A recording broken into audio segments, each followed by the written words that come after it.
بسم اللہ الرحمن الرحیم۔ السلام علیکم۔ میری آج سالگرہ ہے اور وہ 60th سالگرہ ہے، یعنی میں انشاءاللہ 60 سال کا ہو چکا ہوں اللہ کے فضل سے، اور یعنی میں نے زندگی کی 60 منزلیں اللہ پاک نے مجھے موقع دیا، مہلت دی وہ گزارنے کی۔ زندگی یوں تو ایک سفر ہی ہے، اور بہرحال ہر وقت تیار رہنا چاہیے، کیونکہ چونکہ یہ سفر ہے، اس کا ایک اختتام ہے۔ میرا آج جو میسیج ہے وہ اپنے جیسے جو میرے ہم عمر لوگ ہیں 60 ایئرز اینڈ ابو، اور 60 سے کم بھی جو ہیں، یہ تمام ایج گروپ کے لیے بیسیکلی، لیکن چونکہ ایک 60 کا ایک فگر ہے جو کہ دنیا میں ایک ریٹائرمنٹ ایج بھی سمجھی جاتی ہے۔ بہرحال ایک ایسی عمر ہے کہ جس میں آپ زیادہ حصہ، میں کم سے کم اپنا گزار چکا ہوں، اب تھوڑا حصہ میرا زندگی کا باقی ہے۔ یہ کوئی مانے نہ مانے، دل چاہے نہ چاہے، حقیقت یہ ہے کہ تھوڑا حصہ باقی ہے، وہ مہلت ہی ہے۔ اس میں ہمیں میں یہ سمجھتا ہوں کہ جو صحت اللہ نے مجھ کو دی ہے، جو مجھ کو اس وقت دماغی جسمانی اہلیتیں جو اللہ نے اس وقت دی ہوئی ہیں، وہ آخرت کی تیاری کی طرف صرف ہونی چاہیے۔ یعنی اگر میں نماز نہیں پڑھ رہا، یا میں نماز اس عمر میں بھی کم پڑھ رہا ہوں، 5 وقت کی نماز ہے میں 3 پڑھ رہا ہوں، 2 پڑھ رہا ہوں، یا میرا پڑھ ہی نہیں رہا، اب ٹائم ہے کہ مجھے وہ پڑھنی چاہیے، کیونکہ ہماری جو اصل منزل ہے وہ آخرت ہے، ہمارا اصل مقام جنت ہے۔ یعنی یہ وہ پیغام ہے جو کہ سننا بہت ضروری ہے، اس کو سمجھنا بہت ضروری ہے۔ ایک دعا ہے، اور میں یہ اپنی جوانی میں اکثر میں یہ سوچتا تھا کہ وہ الفاظ اس میں کیوں لکھے ہیں، وہ مجھے اب سمجھ آتے ہیں۔ اس میں اس دعا کے ایک حصے میں ہے کہ یا اللہ، موت کے وقت مجھ کو شیطان نہ اچک لے، یعنی میں مرتے مرتے بھی کوئی ایسا کام نہ شیطان مجھ سے کروا لے کہ وہ شیطانی کام ہو جائے، کیونکہ یہ ایسا خبیث ہے، یہ ابلیس اس کا لقب ہے، جو اللہ کی رحمت سے خود مایوس ہے، وہ ہمیں بھی مایوس کرنا چاہتا ہے۔ اس نے قسم اٹھائی ہوئی ہے، صرف قسم نہیں اٹھائی، اس نے اللہ کی عزت کی قسم، یعنی اللہ کی بارگاہ میں اللہ کے سامنے اس کی اللہ کی عزت کی قسم اٹھائی ہوئی ہے کہ میں نے ان میں سے کسی کو نہیں چھوڑنا،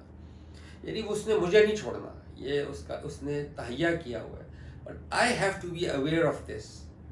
مجھے اس کا احساس ہونا چاہیے۔ تو یہ جو اللہ پاک نے اگر مجھے مہلت دی ہے 60 سال کی، اس کا صحیح مصرف یہی ہے کہ اس کو میں سوچوں کہ اب جو میرے معاملات ہیں وہ ایسے ہوں کہ جس میں میری پاکیزگی کی طرف مجھے مائل ہونا چاہیے، کیونکہ پاکیزگی کا لفظ میں نے کیوں استعمال کیا، جس کو تزکیہ اللہ کہتا ہے قرآن میں، کیونکہ اللہ نے قرآن میں یہ کہا ہے کہ میری جنت میں وہی لوگ داخل ہوں گے، یعنی وہ صلہ ہوگا کس کا، جو پاکیزگی ہم نے اختیار کی، یعنی میرے معاملات میں پاکیزگی، میرے اللہ کے حقوق میں اس کی پوری کرنے میں جو پاکیزگی ہے، حقوق العباد پورے کرنے میں پاکیزگی ہے۔ تو اب میری بقایا زندگی مجھے چاہیے، یعنی میں اپنے توسط سے اپنے آپ کو بھی بتا رہا ہوں، اس عمر کے توسط سے، اور آپ کو بھی، کہ we must look into this, اور اسپیشلی اس میں میں ایک پیغام دینا چاہتا ہوں اپنے لیے بھی، آپ کو بھی، جو رحمی رشتے، جو سگا بھائی سگی بہن ہے، اس کے ساتھ جو ناراض ہیں، ہم میں سے جو اپنے بھائیوں کے ساتھ بہنوں کے ساتھ ناراض ہیں، آپ یقین کر لیجئے، یہ جو اللہ پاک جب زندگی دیتا ہے یہ دراصل مہلت ہے۔ ہمیں اپنے سگے بھائیوں سے، سگی بہنوں سے ہر صورت رشتہ استوار کرنا ہے۔ اگر ہم ناراض ہیں کسی وجہ سے بھی، ہمیں خود آگے بڑھ کے ہم موبائل اٹھائیں، ان کو فون کریں کہ میں نے ملنا ہے، آپ معافی مانگیں، یعنی میں اپنے لیے کہہ رہا ہوں کہ میں معافی مانگوں، اور میں کہوں کہ جی وی گاٹ ٹو ریکنسائل۔ اس حالت میں جان میں نہیں دینا چاہتا کہ میں یا میرا بھائی مجھ سے ناراض ہے۔ اس پہ بڑا اچھا ایک حضرت عیسیٰ علیہ السلام کا ایک قول ہے، ان کی جو انجیل میں ہے، پہاڑی کا واز، بڑا مشہور، میرا بڑا پسندیدہ ہے پہاڑی کا was, sermon on the mount, جس میں حضرت عیسیٰ فرماتے ہیں کہ اگر آپ قربان گاہ میں قربانی کرنے لگے ہیں، یعنی قربانی آپ کس کے لیے کرتے ہیں؟ دراصل اللہ کے لیے اس جانور کی قربانی کا مقصد ہے کہ میں اپنی جان آپ کے سپرد کرتا ہوں، اور اف نیڈ بھی، اگر ضرورت پڑے تو میں جان دینے کے لیے بھی تیار ہوں، اس وقت آپ یہ جانور قبول کیجیے۔ اسی لیے اللہ کہتے ہیں کہ قربانی کا جو نیت ہے